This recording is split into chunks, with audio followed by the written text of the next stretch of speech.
हरे कृष्णा। सभी भक्तों का स्वागत है आज की भगवत गीता क्लास में। पहले हम मंगलाचरण करते हैं। ओम अज्ञानतिमिरान्धस्य ज्ञानञ्जनशलाकया चक्षुरुन्मीलितं येन तस्मै श्रीगुरुवे नमः।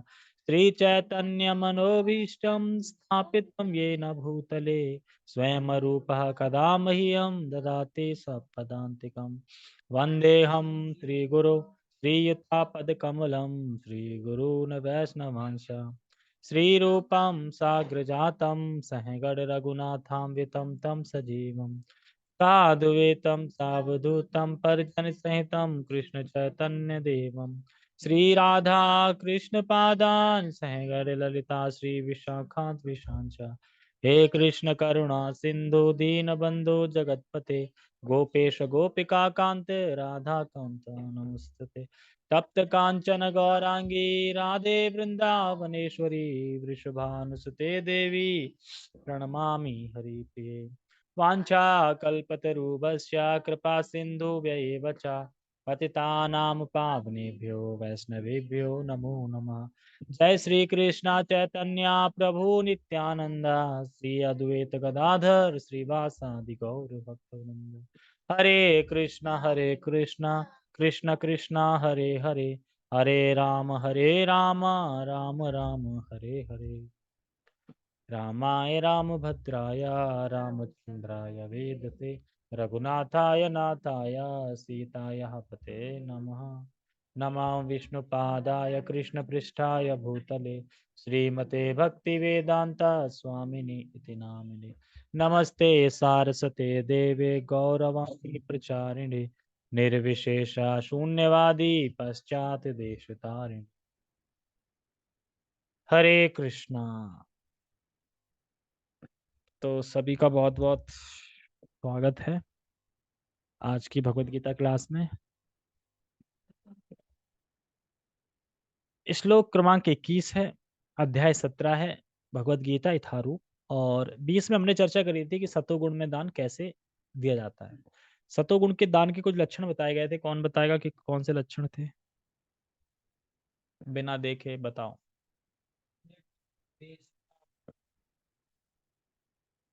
हाँ, देश और काल। ठीक है, स्थान देखना चाहिए और समय देखना चाहिए। समय में क्या देखना चाहिए, स्थान में क्या देखना चाहिए?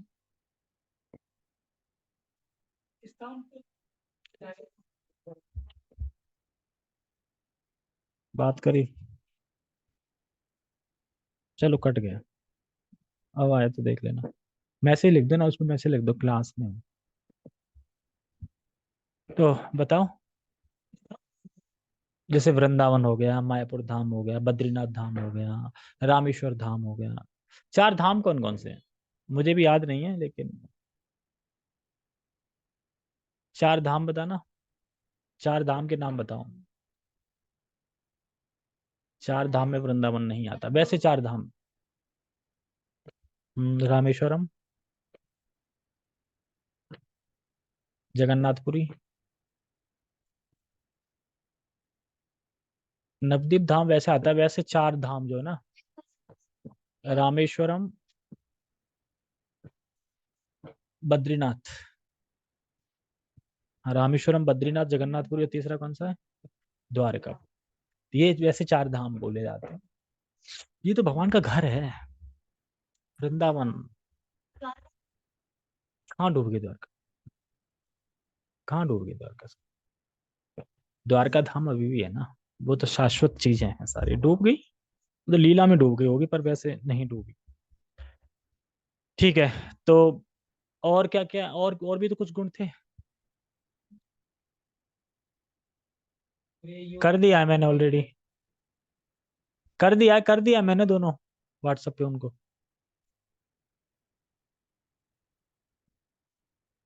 हैं?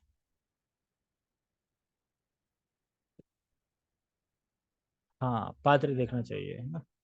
किसको देना चाहिए, उसका पात्र देना चाहिए, भक्त होना चाहिए। और एक बताया था कि अगर हम दे रहे हैं तो उपकार की भावना नहीं होनी चाहिए कि मैं दे रहा हूं तो मैं दे रहा हूं ना, ये नहीं होना चाहिए। या फिर ये भावना होनी चाहिए कि दे रहा हूं तो कुछ मिलेगा। ये भावना नहीं होनी चाहिए। पर्सनल मैंने किया है, कर रखा है, तुम्हारा भी मेरा। एज डलती, डेट ऑफ बर्थ नहीं डलती। डाल तो रखी है तुम्हारी, देखो ध्यान से, मेरे फेस में देख लो ना खोल के। तो समझना चाहिए मैं कि आज का जो श्लोक है, शायद लगता है कि लगभग लगभग हम वही दान करते हैं जो आज के श्लोक में है। हाँ, रजोगुणी, तो हमें सतोगुणी दान करना चाहिए, बिना उपकार के, बिना किसी लाभ के, बिना उपकार के, इस तरीके से। तो पहले हम श्लोक का उच्चारण करेंगे, फिर थोड़ा समझने का प्रयास करेंगे इसको। यत्तु प्रत्युपकारार्थम, बोलो, खाना नहीं मिला क्या? क्या आ रहा था, कह रहा था? यत्तु प्रत्युपकारार्थम फलमुद्दिश्य वा पुनः, फलमु फलम उद्देश्य वा पुनः तीयते च परिक्लिष्टम् तद्दानं राजसं स्मृतम्। यक्तु प्रत्युपकारार्थं फलम् उद्देश्य वा पुनः दीयते च परिक्लिष्टम् तद तद्दानं राजसं स्मृतम्। हाँ, कर लिया। देखो, हमें पहले समझना चाहिए कि यत्तु प्रत्युपकारार्थम, यत्तु मतलब जो, तू लेकिन, या माने जो, तू माने लेकिन, लेकिन मतलब सतोगुण का बता दिया, लेकिन रजोगुण में क्या है? रजोगुण में क्या है? प्रत्यु उपकारार्थम। किस लिए वो दान करता है? प्रति उपकारार्थम, मतलब कि भाई मैं आपको दान दे रहा हूं, मैं आपको दान दे रहा हूं, कुछ उपकार करोगे मेरे ऊपर कि नहीं ऊपर करोगे? या तो प्रणाम करो, या फिर मेरा गुणगान करो, कि आपने दान दिया है, आप तो स्वयं ये हैं वो हैं, मतलब गुणगान करो मेरा, या कुछ मेरा बदले में लाभ हो, या मुझे प्रणाम करो। तो इस प्रकार की भावना कि मैं दान दे रहा हूं तो कुछ बदले में मिले मुझे, कुछ ना कुछ तो करे, मेरा गुणगान करे या मुझे प्रणाम करे, या फिर लाओ देखो, क्या, एक एक सात 1987, डेट ऑफ बर्थ लिखे ना 35/1987। ठीक है, तो समझ में आया क्या बोल रहा था मैं? वह नहीं समझ में आया? मतलब कि भाई मैं दान दे रहा हूं तो बदले में कुछ तो दो, उपकार करो, मतलब कि मुझे प्रणाम करो या मुझे गुणगान करो, मेरा कुछ तो करो। लेकिन सतोगुण में क्या था? बिना उपकार के दे रहा है, पर ये नहीं सोच रहा कि मैं कुछ उपकार कर रहा हूँ। भाई मैं आपको दे रहा हूँ तो कोई एहसान नहीं कर रहा हूँ मुझ पे, ये मेरा फर्ज है, मेरा कर्तव्य है, मैं इसलिए दे रहा हूँ, क्योंकि शास्त्र में मुझे बताया गया है कि दान देना चाहिए, तो मैं दान दे रहा हूँ, ये मेरा कर्तव्य है, इस तरीके से। लेकिन इसमें क्या है? देगा, लेकिन बदले में क्या? बदले में कुछ उपकार, कुछ मेरा होना चाहिए ना। तो इस जगत में कुछ उपकार की अपेक्षा रहती है, इसलिए बोल रहे हैं इसको, या तू प्रत्युपकारार्थम। और बोल रहे हैं मतलब कि गिव एंड टेक, मैं दे रहा हूं बदले में मुझे कुछ देगा। जैसे मैं कुछ दे रहा हूँ, जैसे कि प्रभु जी, मैंने आपको सुबह के प्रसाद में एक्स्ट्रा स्वीट्स दिया था ना, तो आपने शाम को मुझे दिया नहीं, आपकी बारी थी सर्व करने की, तो हो गया ना, दिया तो बदले में कुछ, वही। ऐसा होता नहीं है कि जैसे हम किसी को कुछ दे देते तो हमें आशा रहती है हमें भी वो बदले में देगा। ये नहीं होना चाहिए, मतलब एक एग्जांपल बता रहा हूँ, वैसे लक्ष्मी के संदर्भ में लेना है। फिर क्या बोल रहे हैं? फलम फलम उद्देश्य वा पुनः, या मैं जो कर रहा हूं, मतलब मैं जो भी कर रहा हूं, दान दे रहा हूं या जो भी कर रहा हूं, पर उद्देश्य क्या है? स्वर्ग की प्राप्ति। मैं कुछ दान दे रहा हूं तो मुझे स्वर्ग की प्राप्ति हो, पर कर ऐसे रहा हूं कि लोगों को लगे कि मैं निस्वार्थ कर रहा हूं। करेंगे ऐसे कि लोगों को लगेगा मैं निस्वार्थ कर रहा हूं, लेकिन मेरा स्वार्थ छुपा हुआ है उसके अंदर। और स्वार्थ क्या छुपा हुआ है? कि मुझे स्वर्ग की प्राप्ति हो। मतलब कि आज मैं दान दे रहा हूँ, बहुत सारा दे रहा हूँ, तो मेरा पुण्य बढ़ेगा, फिर मैं स्वर्ग में भोगूंगा। जैसे कुछ लोग होते हैं ना, तो दान इसलिए करते हैं कि उन्हें बता दो, अरे तुम क्या यहाँ पे टुच्चे मुच्चे भोग के पीछे पड़े हो, बड़ा भोग करो, कौन सा स्वर्ग में? अच्छा, उसके लिए क्या करना पड़ेगा? ये फलाना फलाना, कितना खर्चा? 11,000, ठीक है लो। तो दान दे रहा है ना, अपनी हार्ड एंड मनी दे रहा है, लेकिन उद्देश्य क्या है पीछे, कि आगे चल के मैं स्वर्ग का भोग करूंगा। तो ये चीज होती है रजोगुण दान में। और कह रहे हैं दीयते च परिक्लिष्टम, ये हम सब लोगों पे आता है। दीयते च देता तो है, पर बड़ा कष्ट से देता है। इच्छा नहीं है, अरे प्रभु जी ने बोल दिया था 1000 रुपए दे दो उसको, देना है, लेकिन इच्छा तो नहीं है, पर कष्ट है ना, कष्ट से दे रहा हूँ, दुखी होके दे रहा हूँ। फिर कोई बताए अरे तुमने वहां दान नहीं दिया, वहां पे दान चल रहा था, अच्छा देना पड़ेगा, हाँ तो देना पड़ेगा, दो। अब बोल तो दिया, अब मना कर नहीं सकते, तो कैसे दे रहे हैं, मन नहीं है लेकिन अब देना पड़ रहा है। प्रभु जी ने बोल दिया है, अब गुरु जी की इंस्ट्रक्शन है, बोल दिया है, तो फिर ये रजोगुणी दान आ जाता है। और हम कहीं ना कहीं कष्ट से ही दे रहे हैं, है ना। जब भेजते हैं, सेंड करते हैं, तो कष्ट तो होता ही है ना। एक बात बताओ, कैसे पता लगा सकते हैं कि कष्ट हो रहा है भेजने में?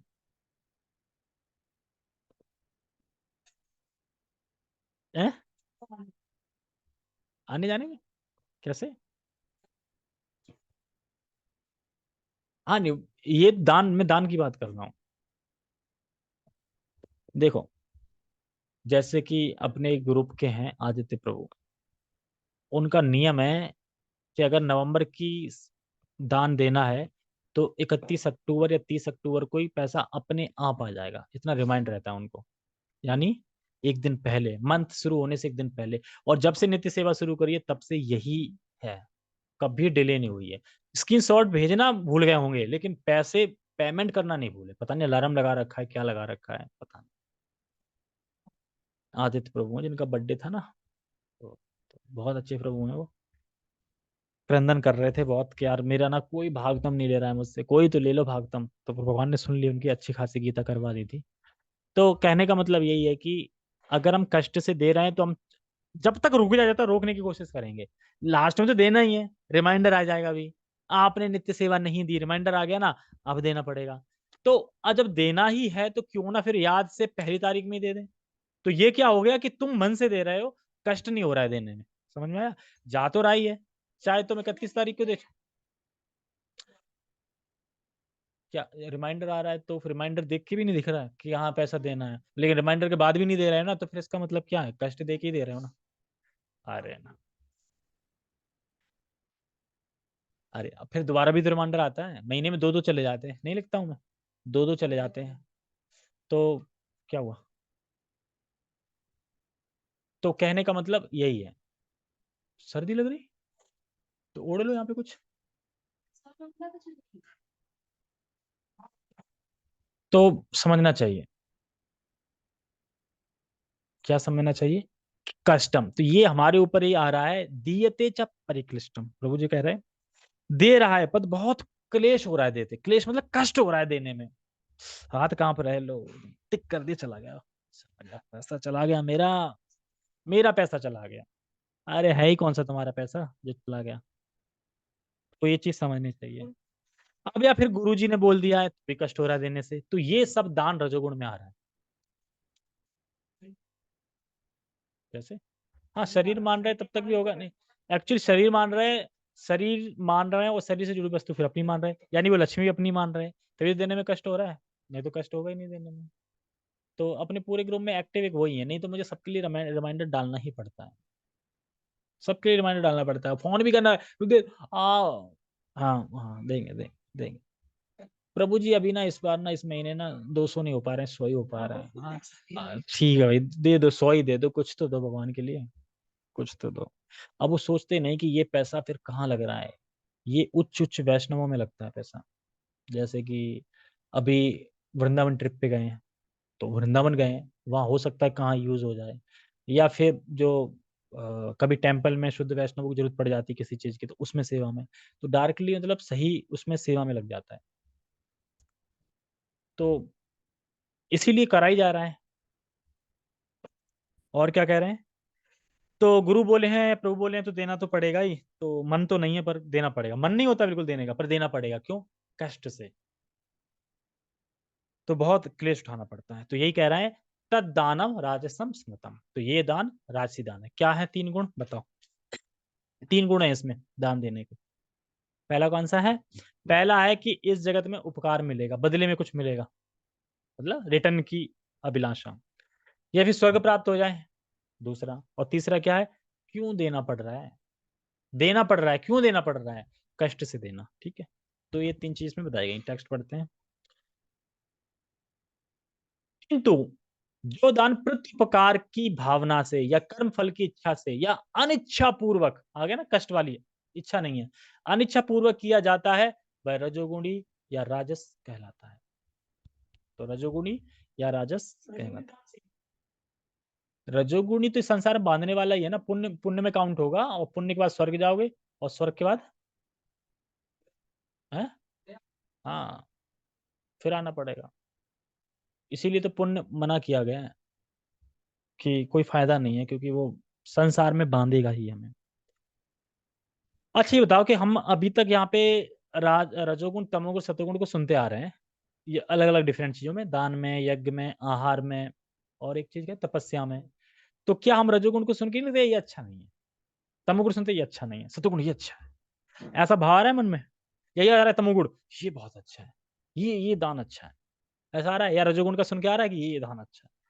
लेकिन फिर भी हम अपने आदतों बस मजबूर हैं, क्योंकि कर रहे हैं तो कर नहीं पा रहे। देखो, अगर हम देखा जाए तो जा तो रहा ही है, तो क्यों ना वो सतोगुण में ही चला जाए ना, सतोगुण के हिसाब से, क्योंकि जा तो रहा ही है, ऐसा तो है नहीं कि जा नहीं रहा है, तुम भले ही दे रहे हो पर देना तो पड़ेगा ही। तो ये चीज हमें समझनी चाहिए।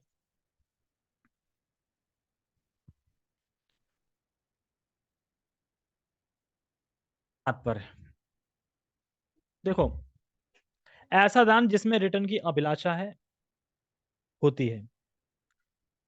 देखो जी, दान तो देंगे हम, पर क्या आपके पास स्कीम है, 18G, income tax, return file का है, स्कीम है? तो नहीं यार, ये तो नहीं है, अरे फिर मेरा पर्चा मत भरो। और क्या फायदा दे के, क्यों दे रहे थे? अरे तासे ना बच जाएंगे ना, कुछ इनकम टैक्स में कुछ काम आ जाएगा, एटीजी फॉर्म में कुछ रिटर्न मिल जाएगा, तो बहुत बड़ा लाभ होता है ये फैक्ट्रियों को, इनसे तो बहुत काफी काला धन वो जाता है, कि तुमने डोनेट किया है, तो एटीजी फॉर्म है, और तो बहुत इंपॉर्टेंट होता है ये। तो ये है तो देंगे, नहीं है तो नहीं देंगे। तो यानी देंगे पर रिटर्न में तो कुछ होना चाहिए ना, इस तरीके से, एटीजी फॉर्म या इनकम टैक्स बेनिफिट हो ये।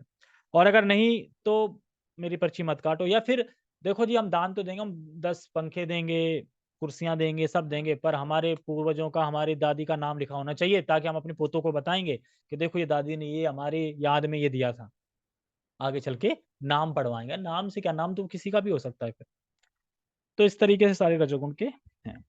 तो राजसिक मतलब पहले में दान स्वेच्छा से दे रहे थे, कर्तव्य समझ के दे रहे थे, सही टाइम पे दे रहे थे, सही काल में दे रहे थे, और सही स्थान पे दे रहे थे, कर्तव्य बुद्धि समझ के दे रहे थे, और भी चीजें थी। लेकिन अब रजोगुण में क्या है, कहाँ बन रही मच्छी, पता नहीं, बन रही होगी शायद, मुझे जुकाम है, समझ में नहीं आ रहा।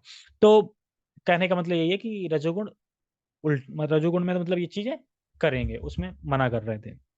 तात्पर्य, दान कभी स्वर्ग जाने के लिए दिया जाता है, तो कभी अत्यंत कष्ट से, तथा कभी इस पश्चाताप के साथ कि मैंने इतना व्यय इस तरह क्यों किया। कष्ट के साथ देते ना, क्यों मैंने बोल दिया 2,000 दूंगा, अब देना पड़ रहा है, क्यों नाम लिखा दिया था 1,000 रुपए का, अच्छा था 100 रुपए लिखवाते, इस तरीके से। कभी कभी अपने वरिष्ठ जनों के दबाव में आकर भी दान दिया जाता है, वो ना बड़े बूढ़े बोल देते हैं, गुरु वैष्णव ने बोल दिया दिया था, तो ऐसे दान रजोगुण में दिए गए माने जाते हैं। ऐसे अनेक दातव्य न्यास हैं जो उन संस्थाओं को दान देते हैं जहाँ इंद्रिय भोग का बाजार गर्म रहता है। देखो, पहले दान दे रहा था कि मेरी आध्यात्मिक प्रगति हो, सतोगुण में, और इसमें दान कहाँ दे रहा है कि इंद्र तृप्ति का जो भोग है ना, मान लो इंद्र तृप्ति भोग का कोई व्यापार चल रहा है, उसमें दे रहा है इंद्र तृप्ति बनाने के लिए दान।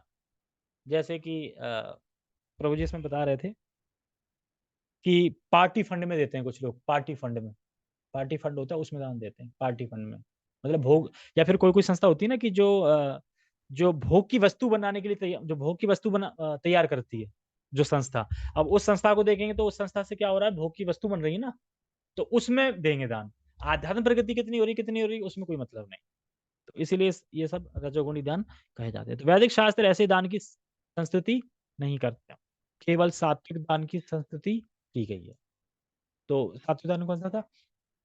हम्म, हाँ जो पीछे गया, ठीक है, आगे आएगा तमोगुणी दान। तमोगुणी दान तो है वो ना, वो तो समय देखेगा ना, रात है क्या है, 1 बजे दान देना स्टार्ट कर देगा रात को, या कहीं शमशान घाट में जाके दे रहा हो दान, क्या पता, कहीं वो कुछ नहीं देखते हो, कहीं भी दे देते हैं। इस तरीके। तो वो दान किस में आता है? तमोगुणी। और एक चीज और बता रहे थे कि ये जो भी हम सतोगुण में अगर दान देते हैं ना, ध्यान रखना ना कि ये हमारी इन्वेस्टमेंट है एक तरीके से, ये पक्का इन्वेस्टमेंट यही है। जैसे अभी कल ही दिवाली से एक दिन पहले ही मेरे जो फैक्ट्री थी, 4 फैक्ट्री में से एक फैक्ट्री, उसका मालिक मर गया। मालिक। अब सोचो अब उसकी पूरी लाइफ का कि क्या किया उसने। पूरी फैक्ट्री का मालिक था, पूरी फैक्ट्री है, पूरा बिल्डिंग है, पूरा फ्लैट बना है, सब कुछ है। क्या उसका गया? हार्ट अटैक हो गया, शॉक लग गया एकदम। चोट वोट कहीं नहीं लगी थी, एक्सीडेंट हुआ था। ड्राइवर को लगी थी, तो उसको देख के पता नहीं, उसको देख के कि बता तो यही रहे थे, मतलब मैंने तो देखा नहीं, बता रहे थे। तो ठप एकदम सब। और बता लड़का भी नहीं आ पाया यूएसए से। अब बताओ, लोग नहीं भेज देते पढ़ाई के लिए यूएसए जाओ, मरते हैं, अभी लड़का नहीं आ पाया यूएसए, पता नहीं क्या प्रॉब्लम हो गई, क्यों नहीं आ पाया, फ्लाइट नहीं मिली, क्या नहीं मिली, आ नहीं पाया। हाँ? अब लड़का तो सेटल है यूएसए में, तो जाहिर सी बात है यूएसए में रहेगा। लेकिन मैं सभी ये सब इसलिए बता रहा हूँ कि आज चले गए तो पीछे तुमने कितने कमाया उस पर कोई नहीं देख रहा है, तुमने कर्म कैसे किए बस वो देखे जाएंगे। कितना दान पुण्य किया, कितना भक्ति करी की करी। तो इसीलिए कोई भरोसा तो है नहीं कभी भी। आज ही मेरे कंपनी के एक वर्कर थे, उनका एक्सीडेंट हो गया बाइक से। वो तो बच गए, लेकिन जिस और दूसरा था उसको ज्यादा लग गई थी अपाची, मतलब खाली रोड थी, स्पीड में चल रहे थे दोनों। तो कहीं भी कुछ भी हो सकता है। हाँ, तो इसीलिए इसीलिए दान करना बहुत जरूरी है, क्योंकि ये हमारी सेविंग है। क्योंकि हम तो खाली हाथ जाएंगे यहाँ से, ले नहीं जा रहे हैं कुछ, लेकिन जो दान दिया है ना वो जाएगा, वो सब वहां पे रखा हुआ है। अगला जन्म मिलेगा तो वो सब मिलेगा, कहते ना यार ये बड़ा अमीर घर का यार। हाँ, तो अमीर बनना है, दान दिया होगा ना पिछले जन्म में, तो है इसलिए। अचानक किसी की लॉटरी लग जाती है कि 1 करोड़ की माला माल हो जाते हैं, उसके प्रारब्ध फूट पड़े एकदम। सबकी नहीं लगती। जैसे गीता में देख लो, स्पिरिचुअल में सबकी क्यों नहीं बचती। एक ही जगह खड़े हैं, सब कुछ कर रहे हैं, प्रयास कर रहे हैं, किसी की 10 हुई, किसी की 5 हुई, किसी की 3 हुई। यानी भगवान भेजते हैं, तुम उसके पास जाओ, तुम उसके पास जाओ, तुम उसके पास जाओ। होता है कि नहीं होता है? अगर हम सोचें कि मैं ऐसा करता हूँ, ये लोग यहाँ खड़े हैं, हम कहीं और करते हैं तो वहां में ज्यादा हो जाएंगे, और कहो एक भी ना हो वहां पे, और जहाँ भीड़ में खड़े हो कहो वहीं हो जाए। क्योंकि जहां भीड़ लगती है ना, वहां लोग देखते हैं। तो 4-5 लोग खड़े हैं, जुट हो गए, हाँ वो दिखा रहे हैं, तो और भी क्या है, तो वो बिजी है, वो तुमसे पूछने लगेगा, तुम भी वहां खड़े हो। वो तुम बिजी हो गए उस पर, तो तीसरा कोई आ गया तो वो किसी और से पूछ लगे। तो ऐसे ऐसे सबकी हो जाती है। तो इसलिए एक माहौल बन जाता है। और अगर वहां पे करताल ले जाए, कीर्तन करे, मृदंग भी बजने लगे, तो और ज्यादा भीड़ होगी, और जल्दी जाना जाएंगे बुक्स। ठीक है। हरे कृष्णा। तो हमने क्या सीखा आज? रजोगुणी दान हमें नहीं देना चाहिए। जगत गुरु शिला प्रभुपाद की जय, श्रीमद् भगवद गीता की जय, नित्यानंद गौर पे मनंदे, हरि हरि बोल।